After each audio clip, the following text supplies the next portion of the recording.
Muitas vezes, quando as situações estão difíceis, Brasil com coronavírus, com Bolsonaro, com essas coisas todas, nós dizemos, que vontade de fugir. Muitas pessoas fizeram isso ao longo da história, seja escritor, seja músico, seja pintor, seja poeta. O vídeo de hoje é sobre isso, sobre fuga, evasão. Cola lá.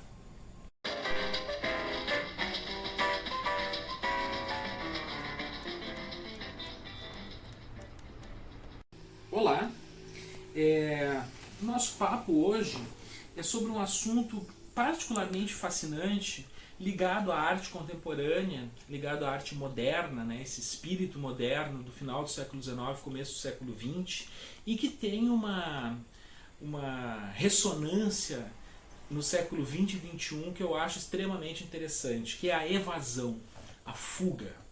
Não é?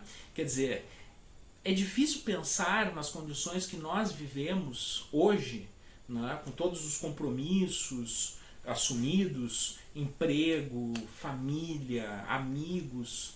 É difícil pensar na ideia de largar tudo, ir embora, fugir.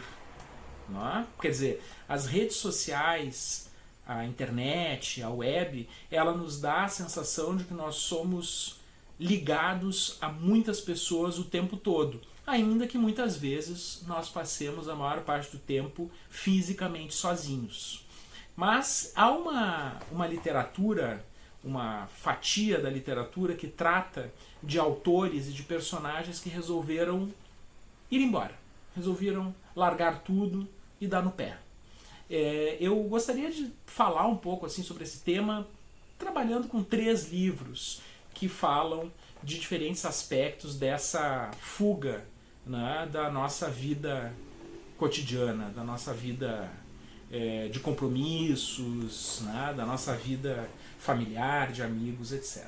Se tornou bastante famosa, virou meme, virou história, virou reportagens, a atitude um tanto quanto tresloucada do grande cantor e compositor Belchior. O Belchior era um cantor de sucesso, com uma carreira como artista visual, era um indivíduo assim, inteligentíssimo, um cara culto, erudito, tradutor do latim, um desenhista, né? E além, é claro, de um grande cantor e compositor. Belchior se eternizou na história da música brasileira com composições cantadas por ele próprio ou regravadas por grandes nomes da música brasileira. Como esquecer, né, as grandes interpretações que Elis Regina fez de canções compostas pelo Belchior.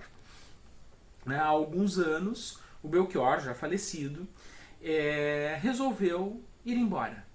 Então ele não avisa ninguém, deixa o carro na garagem, deixa as contas para pagar e cai no mundo. Ele sai pelo Brasil, ele passa pelo Uruguai, pela Argentina, por vários estados brasileiros. Ele passa muitos anos viajando, maior parte do tempo incógnito, e acaba os seus dias em Santa Cruz do Sul, na pequena cidade do Rio Grande do Sul, onde ele veio a falecer com cerca de 70 anos. Essa história toda está contada em Belchior, apenas um rapaz latino-americano, do J.B. Medeiros, livro publicado pela Todavia.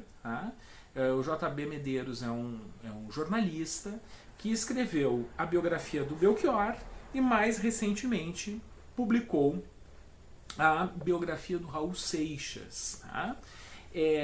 Esse livro conta toda a história do Belchior, enfim, é a sua biografia. É um livro muito interessante. Obviamente o livro conta demais, conta muito a história da fuga do Belchior. Eu acho um livro bom, ainda que eu tenha, lendo o livro, a sensação de que o autor se apressou para lançar o livro perto da morte do Belchior. O Belchior morre meses depois do livro é publicado. Eu acho que esse livro precisava de mais uns 6 meses de trabalho.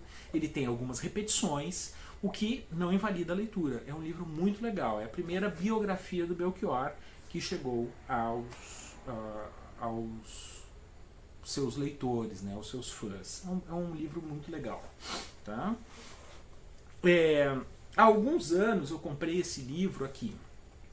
Chama-se Rambo na África. Tá? É um livro de um historiador,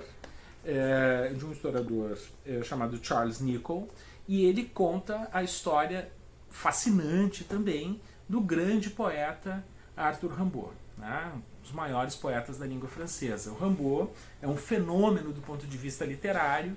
Ele, com 16, 17 anos, escreve uma obra poética impressionante, incrível, de uma profundidade impressionante, realmente impressionante. É muito difícil imaginar alguém que consiga produzir uma obra poética de tamanha densidade tão jovem.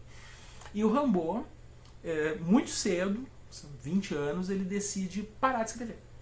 Ele para de escrever e, algum tempo depois, ele vai viver na África como traficante de armas e de escravos. Quer dizer, ele tem uma vida absolutamente diferente daquilo que se esperava, né? De uma vida de um literato, né? Estabelecido na França. E esse livro é centrado na experiência africana do Rimbaud. É um livro muito legal, uma pesquisa histórica, não é uma biografia, é um livro de um historiador que se dedica a pensar o grande personagem, o grande exemplo dessa evasão, né, dessa fuga do mundo moderno e de alguém que vai morar no coração da África. É um caso parecido, por exemplo, com o do Gauguin, né, que também larga o mundo das artes na Europa e vai viver no Tahiti, né? Quer dizer, nós temos vários exemplos no século XIX parecidos com esse, né? E esse livro sobre a experiência do Rimbaud na África, ele é um livro interessantíssimo. Tá?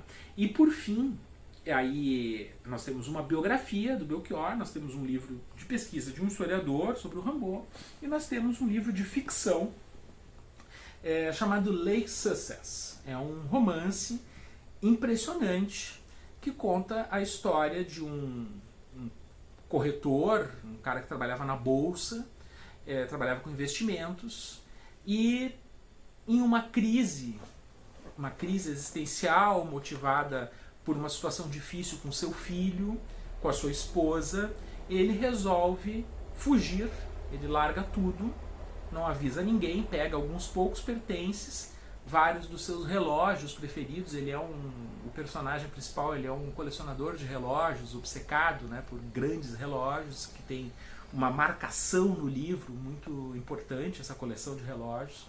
E ele embarca nos ônibus,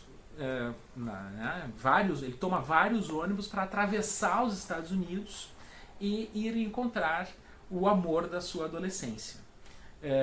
Contando assim parece uma trama bobinha, mas na verdade é um romance muito interessante, muito denso, que mostra as fraturas da América que elegeu o Trump, presidente dos Estados Unidos. Quer dizer, conflitos com minorias, multiculturalismo, pobreza, né, o que eles chamam nos Estados Unidos de white trash, né, essa camada enorme da população americana empobrecida, perto de grandes complexos industriais.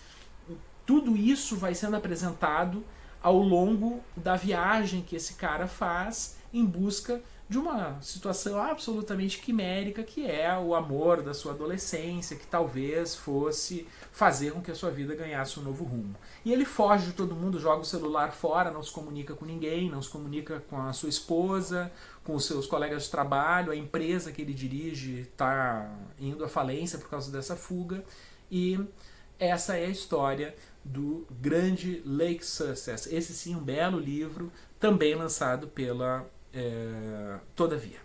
É muito interessante pensar como a viagem está na história da literatura desde Homero, né? Quer dizer, então a viagem ela é um dos principais temas da história da literatura. Mas a evasão, a fuga, ela é um tema moderno, é um tema do século XIX, século XX, e ele é um tema talvez cada dia mais impensável no mundo que nós estamos vivendo, esse mundo ultra conectado, de presença o tempo todo, né? Quer dizer, eu acho um tema particularmente fascinante.